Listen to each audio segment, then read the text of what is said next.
구독을 통해 매주 새로운 내용을 받아보세요. 위 종목들은 우리 시장이 대세 상승의 흐름 속으로 나아갈 적에 상승세의 가장 중심부에 놓일 수 있는 종목으로 다른 어떤 종목보다 관심을 갖고 지켜봐야 할 종목군이다.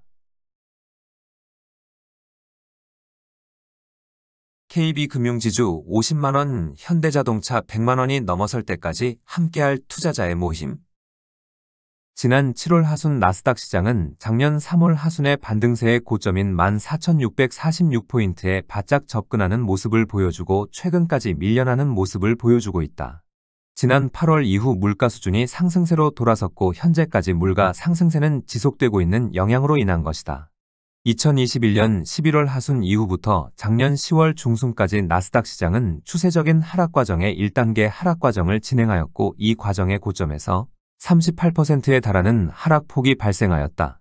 시장 흐름이 추세적인 하락세로 전환될 경우 2단계 하락 과정을 거쳐 추세적인 하락세의 최종적인 저점 근처로 접근하는 모습을 보여주게 된다. 나스닥 시장이 1단계 하락 과정에서 최고점에서 38%의 하락폭이 발생한 만큼 2단계 하락 과정으로 나아갈 경우에도 38% 전후에 달하는 하락폭이 발생할 가능성이 높았다. 통상 1단계 하락 과정과 2단계 하락 과정에 작용하는 잠재적 하락 압력은 동일한 모습을 보여주기 때문이다. 그런데 나스닥 시장이 추세적인 하락 과정으로 전환되던 2022년 세계 경제는 나스닥 시장의 새로운 2단계 하락 과정을 받아들이기 힘든 상황에 놓여 있었다. 물가를 잡기 위해 충격적이고 연속적인 기준금리 인상으로 세계의 금융 시스템은 불안정한 상태였고 세계 경제는 빠른 속도로 침체 국면으로 진입하고 있었던 것이다. 이런 상황에서 나스닥 시장이 추세적인 2단계 하락 과정으로 진입하는 모습을 보여주게 되면 경기 침체 국면은 더욱 가속화되고 불안정한 상태에 놓여 있던 세계 금융 시스템에 문제가 발생하여 글로벌 금융위기의 재발 가능성이 높았던 것이다.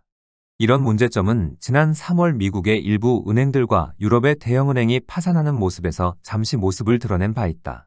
작년 10월 중순 나스닥 시장이 작은 반등세에 그치고 추세적인 2단계 하락 과정에 본격 진입하는 모습을 보여주었을 지난 3월에 미국의 금융권의 연쇄적인 파산위기는 세계 금융시장 전반으로 확산될 가능성이 높았음을 보여준 것이다. 이런 점에서 작년 10월 중순 나스닥 시장의 추세적인 2단계 하락 과정으로 진입은 결사코 막아내야만 하고 막아낼 것이라 하였다.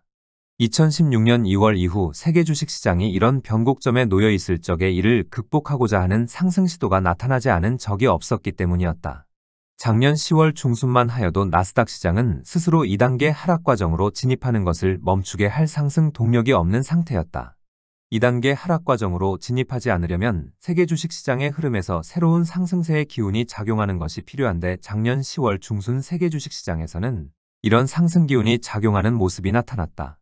세계 주식시장의 새로운 상승세의 가오는 일본의 도요타 자동차를 중심으로 하는 자동차 관련주와 미국의 대형금융주의 흐름에서 나타나게 되어 있는데 작년 10월 새로운 상승세의 기운이 작용한 모습을 보여준 것이다. 이런 새로운 상승세의 기운에 힘입어 지난 1월 이후 나스닥 시장은 강한 회복세를 보여주면서 지난 7월 하순까지 상승세를 이어갔다. 그렇지만 나스닥 시장이 강한 회복세를 보여주면서 2021년 11월의 역사적인 최고점을 넘어서는 모습을 보여준다고 하여도 살짝 넘어서는 모습에 그치고 재차 작년 10월의 저점 근처로 접근하는 하락 압력에 시달릴 것이라 하였다. 나스닥 시장 내면에 아직 해소되지 않은 추세적 2단계 하락 과정의 하락 압력이 여전히 남아있기 때문이다. 작년 10월 중순 세계 주식시장의 새로운 상승세의 기운이 작용하던 시기 새로운 큰 장을 만들어내는 1단계 상승 과정의 23개월에 가까운 긴 시간을 필요로 할 것이라 하였다.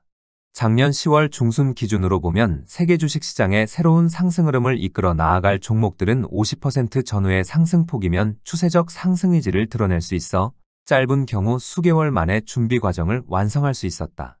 그럼에도 23개월에 준하는 시간이 필요하다고 하였던 것은 당면한 최대의 과제였던 물가 수준을 제대로 잡아내기 위해서는 그만큼 긴 시간을 필요로 하고 있었기 때문이다.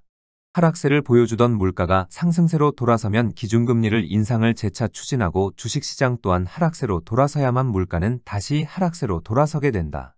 이런 과정을 거쳐야만 물가 수준을 제대로 잡게 되고 새로운 큰 장을 만들어 나아갈 수 있는 여건을 갖출 수 있게 되는 것이다.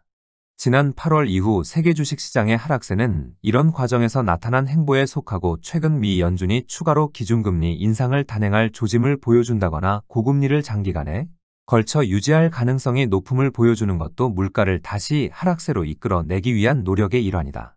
작년 6월 9%에 달하는 미국의 소비자 물가지수는 지난 6월 3% 수준으로 떨어뜨렸던 만큼 최근 일시적인 상승세를 보여주고 있는 물가는 결국 다시 하락세로 돌아서고 이번에는 2% 수준으로 떨어질 가능성이 대단히 높다. 다만 이 과정으로 나아가는 데 있어 진통과 시간이 필요할 뿐이다. 다시 물가 수준이 잡히는 모습을 보여주는 시기에 맞추어 세계 주식시장에서는 새로운 상승세의 기운이 다시 모습을 드러내게 될 것이다. 최근에 조정폭이 깊어지면서 우려가 커질 수 있지만 물가를 제대로 잡기 위한 진통으로 받아들여 현재의 하락 과정을 잘 이겨내야만 하겠다.